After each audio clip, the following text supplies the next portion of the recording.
Welcome to the Employment, Law, and HR Podcast with your host, Alison Colley.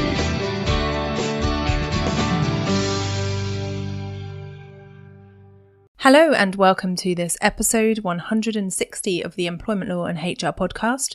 I'm your host, Alison Colley. I'm an employment solicitor and HR specialist, and I run the firm Real Employment Law Advice, where we provide advice and assistance to both employers and employees throughout the UK. It's been a while since I last asked this of you listeners, but if you do have a spare moment, I'd be grateful if you could please like us or leave us a review or a comment in iTunes or wherever you're listening to this podcast. It really helps us to improve our rankings and for other people to find the podcast. So if you've got a moment to leave us a review or a ranking, and I would be very grateful.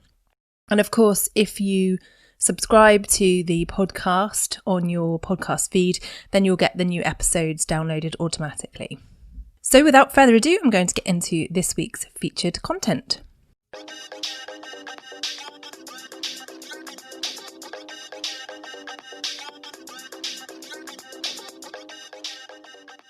So I have to say, I'm afraid that once again, I'm going to be talking about the furlough scheme this week.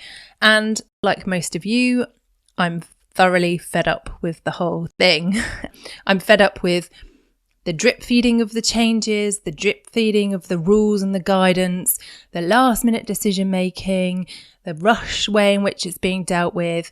I've just had enough of it, frankly. And the sooner that this furlough scheme is set out, I'm sure it will change again. But in this week's episode, I'm going to give you a rundown of the guidance, which came out on the 10th of November. And I should just note as well that since I recorded this content, another change came out late on Friday, which meant something to think about all day Saturday, of course, which is my suspicion was that they would change the rules around the furlough scheme and notice from the 1st of December. And that was clarified in the guidance, which was published again on the 13th. It was sort of updated and included in there. So it now says that you can't claim furlough pay for a period in which an employee is serving notice. And that can be notice of redundancy or resignation or retirement or termination for any reason, basically. So if you're in the middle of a notice period and it's an employee in notice, then you can't claim furlough pay for them after the 1st of December. Now, this is really important because I do know that several employers either agreed to extend notice or reinstated employees who would otherwise have had their employment ended at the end of October when the last furlough scheme ended. So it's really important to note, after this month, after November, you won't be able to claim furlough pay for a notice period. There are, of course, as I said earlier, lots of changes taking place all the time, so I will update the content on the podcast as and when there's anything that needs updating that's major. But the best place to keep up to date, where I post all of the updates as and when they happen really, is on LinkedIn. So if you're not connected with me, connect there. So here we go. This is about the furlough scheme extension following the guidance on the 10th of November. Hello, I'm Alison Colley from Real Employment Law Advice, and today I'm going to be talking to you about the furlough scheme as it has been extended from the 1st of November. There was guidance published recently, so on the 10th of November, which explained a bit more detail about the scheme and the scheme rules. So I'm going to cover off some of the key points that both businesses and individuals might be interested to know. The first thing is that all businesses can utilise the scheme. There is no requirement to show that your business has had a loss as a result of COVID. You don't have to be closed in order to claim, and you do not have to have used the scheme before. So it could be your first time of furloughing staff, and you can utilise the scheme as it is available currently. There is also no criteria to assess business eligibility, so you need only make a claim and follow the scheme rules in order to apply. The second thing is that the only contribution that employers have to make is to national insurance and pension contributions. So you can claim 80% of pay for those furloughed employees. Those of you who have used the scheme before will recall that it started to taper away, so that employers were paying 10% and then 20% towards wages. Under the current scheme, which came in on the 1st of November, you can claim 80% of pay. You just need to pay that NI and pension contribution.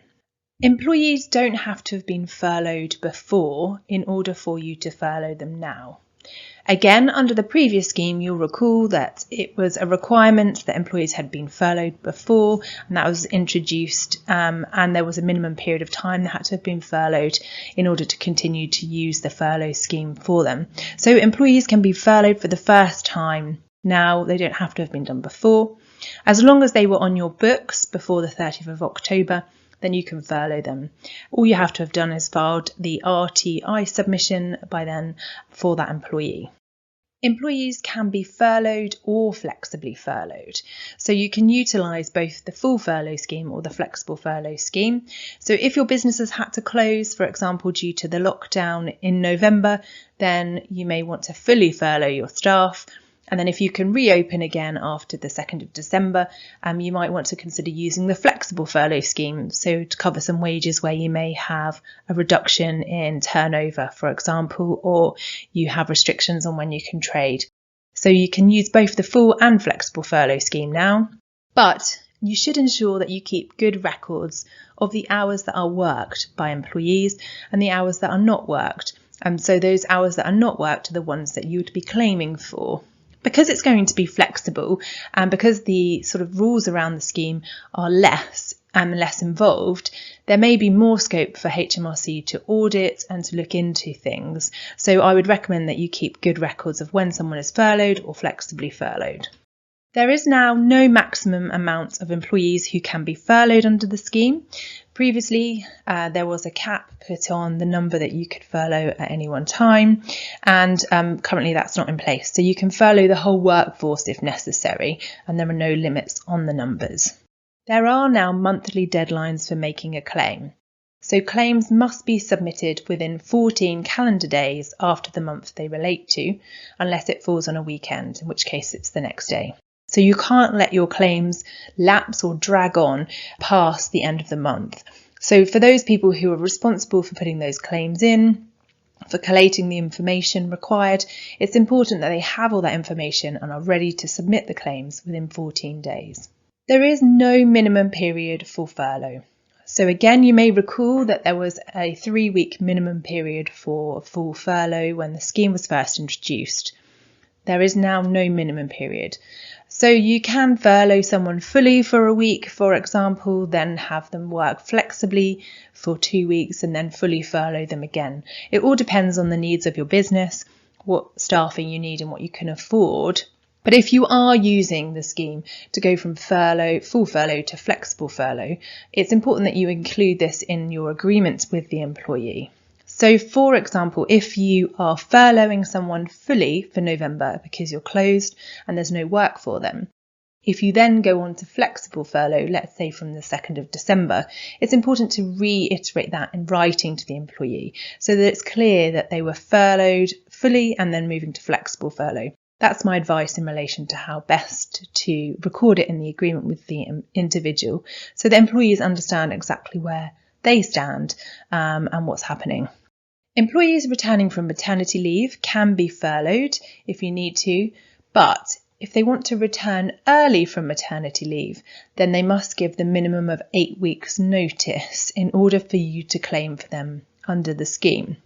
Now, employees, if they want to return from maternity leave by law, are required to give 8 weeks notice, but you can agree between you a lesser period if you want to. So that's at your discretion. But what you can't do is agree a lesser period and then claim furlough for them.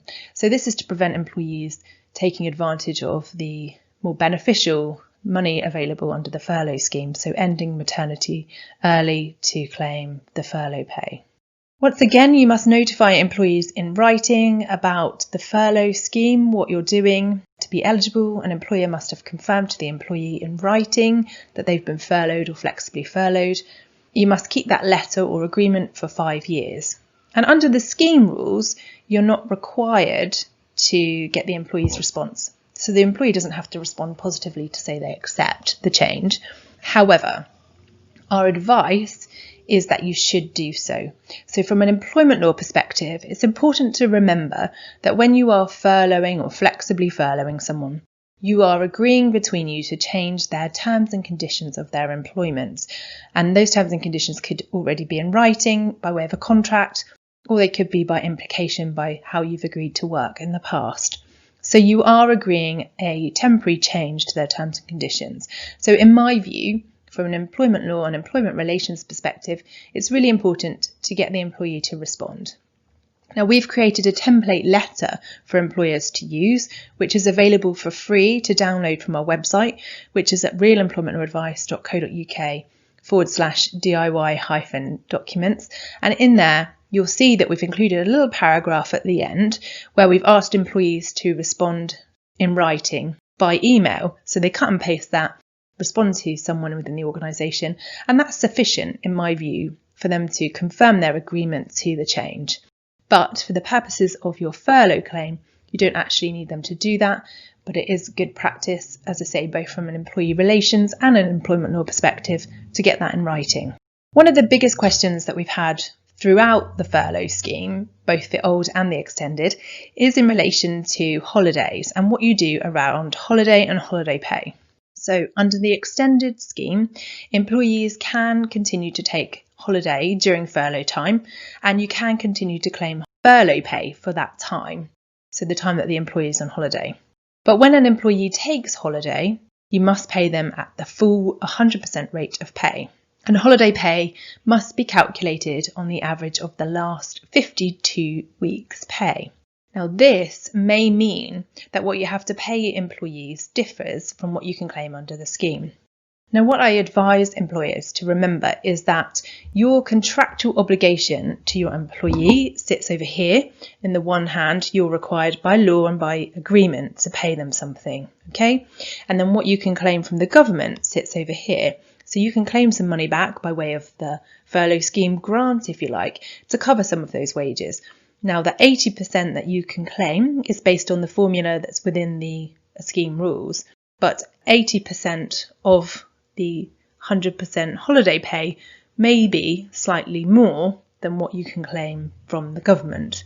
So it's really important to keep that in mind here when it comes to calculating holiday pay. It is different to your calculation in relation to the furlough scheme. You can still stipulate that employees take holiday during furlough, either by giving them notice in accordance with the contract or your policies.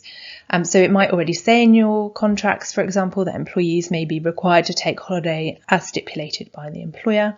Or if you don't have that in your contracts or procedures, then you can require them to take holiday by giving double the notice of the amount of time you want them to take. So, for example, if you want them to take 2 days holiday during furlough, then you're required to give them 4 days notice of that holiday. The guidance specifically states that employees should not be placed on furlough for a period simply because they are going on holiday. So it's not a way in which employers can recover money that they would otherwise have to pay for holiday.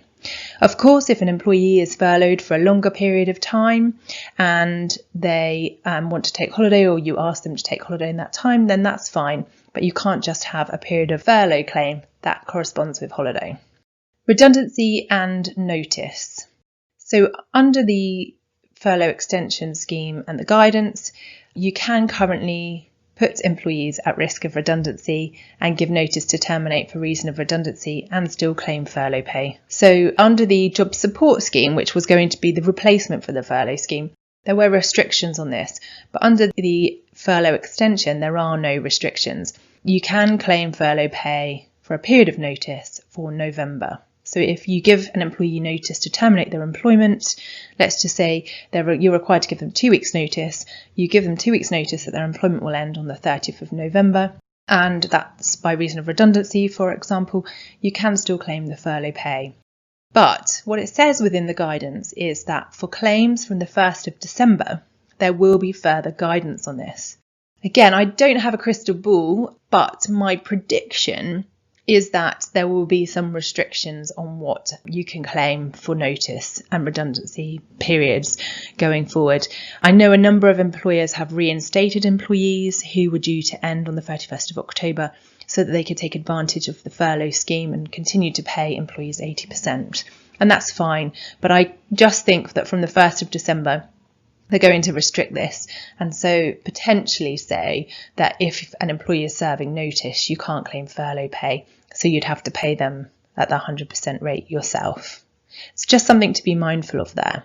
If, of course, you have reinstated employees who would otherwise have been dismissed by reason of redundancy at the end of October, you must ensure that there is a clear end date to their employment and that the reason for the termination is stated very clearly, i.e. for reason of redundancy. So there can be no doubt about when their employment will end and the reason for that. I would ensure that it's set out in writing what you've agreed and to be very clear with the employee that this isn't an open-ended thing, that actually their employment will end and these are the reasons why, as previously communicated to them, of course. Now, the calculation of wages is one of the main issues that we've been asked about recently, particularly as the initial guidance on the scheme that came out wasn't very clear and didn't contain the detail. Well, for those employees who are on fixed pay, the starting point to work out what their pay is to understand what the correct reference period would be. So, for employees who were employed with you prior to the 19th of March, it's the last pay period ending on or before the 19th of March is the reference period for working out wages for the purposes of making a furlough claim. For employees who have been employed after March, the reference period is the last pay period up until the 30th of October. And of course, if a fixed paid employee has done any overtime in that time, then that can be factored into your calculations. For those whose pay varies, again, the reference periods are the same. So for employees who are on the payroll prior to March, then it's looking at last year's wages in much the same way. Actually, it's probably exactly the same way as under the old scheme. That's how you work it out. The difference in the scheme is for those who have started to work with you after March, and then you take into account 80% of the average wages payable between April and November. And for employees who have variable hours, you have complete a similar comparison in relation to working out their usual hours. The reason why this issue has come up in relation to the calculation of wages is because there are a number of organisations and businesses who have made changes to pay or hours in the period between furlough and opening, for example. So there may be employees who have reduced their hours, so they've gone part-time, or they've taken a pay cut because of changes in the business. Or you may even have employees whose wages have increased in that time, for example, because of the national minimum wage rise earlier this year, or just because part of your payroll processes. Now, it means that where there is a disparity between current wage and wage prior to March, for those longer term employees we're talking about here, those who've been with you prior to March, there will be a difference potentially in what their actual pay now is and what the furlough claim pay will be. So you may find that some employees are better off because furlough pay is based on pre-March pay. If their pay has gone down, then they'll be better off. And those employees who have had a pay rise, for example, who may be paid more now than they were pre-March, will be worse off. So you need to keep that in mind when you're deciding what to do in relation to pay for them. So if you would ordinarily just pay 80% to the employee, so what you can claim, for those employees whose wages have gone up, 80% of pay from March may be less than 80% of pay now.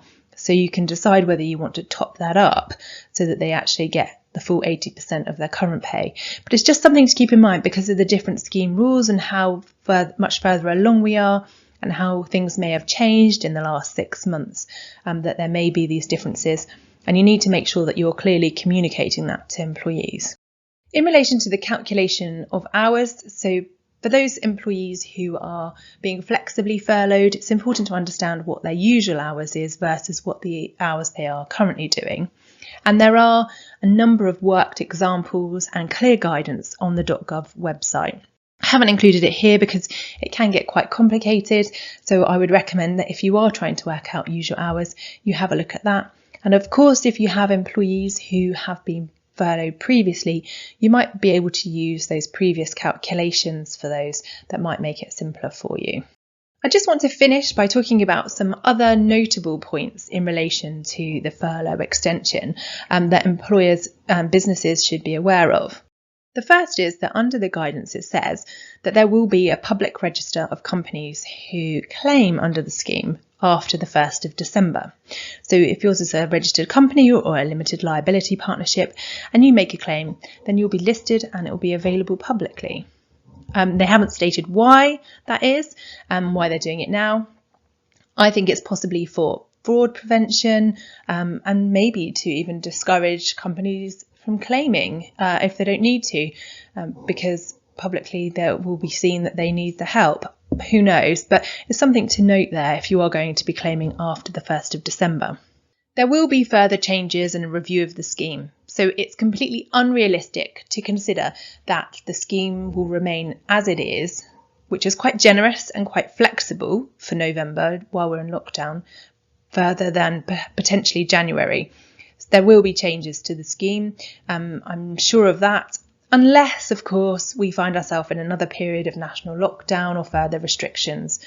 My view is that it will potentially move to a more towards the kind of job support scheme rules that were due to come in, obviously, on the 1st of November, where there is support available for those businesses who were impacted, or perhaps if we go back to the tiered system in certain areas of the country where businesses have to close. Who knows? Again, I'm speculating, but it's important that you keep that in mind. The other point I want to make is about the job retention bonus.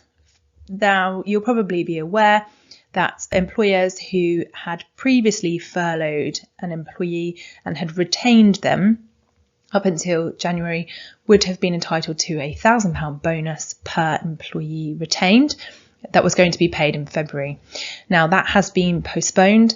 It will be reinstated in the future, but who knows when, or in what form, or how it will work, or how much it will be. So there were a number of businesses who were banking on that money and had budgeted for it. But my advice now is to don't bank on it, and certainly don't budget for receipt until we know more.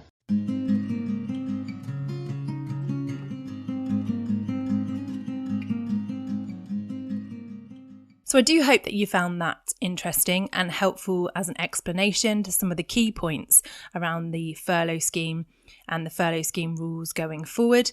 I do expect them to change and develop, and certainly I think there'll be more guidance coming out, if not in December, again in January, and most definitely about the scheme, and perhaps making it more restrictive, particularly if we don't end up back in a form of lockdown again in the new year. So there we go. As I said earlier on, if you're listening and you want up-to-date information, then do follow me on LinkedIn. We also have a fortnightly newsletter, and if you'd like to get yourself on the mailing list for that newsletter, then you can email my colleague. It's Kathy at realemploymentlawadvice.co.uk, and that's Kathy with a K, and she will add you to the mailing list.